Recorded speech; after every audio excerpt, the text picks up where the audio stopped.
G'day, how the bloody hell are you? It is Cracker Freddy back with another episode of 2 Minute Topics, a series where I talk about a topic of your choosing or my choosing for 2 minutes. Now, if you do have a topic you'd like me to talk about, please leave it in the comments section below. It doesn't have to be about gaming, and I will look at that for an upcoming episode. Of course, remember to leave a like for this video. Also hit subscribe if you're new. Now, my topic today comes from IP Guardian, who asks what my view is on games getting banned in Australia, like the upcoming Saints Row 4. Well, to put it simply, I think it's absolute bullshit.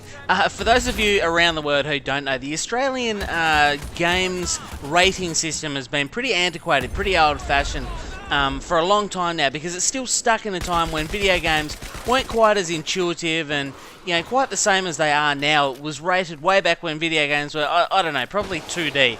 So the reality is the highest rating we had for any video game was MA 15+, which obviously means it's available to anybody who's 15 years and older. So this created a bit of a void for games that really weren't appropriate for anyone under the age of 18, which is, of course, the adult age in Australia. Now, what that caused was a whole bunch of games that probably should have been R18+, coming through and being labelled as MA 15+, maybe some slight modifications. It must have been a pain in the ass for the game publishers, who always had to make small little modifications to suit the Australian market, because they weren't able to release under an R18 rating. Anyway, that has all finally been fixed up after, you know, what was way too long and a huge vote around Australia, petitions and everything. Finally, we have an R18 rating, and then we hear that the upcoming Saints Row 4 is going to be banned. And the reason it's going to be banned is because of some alien anal probing device that apparently wasn't appropriate even for adults. It's utter bullshit.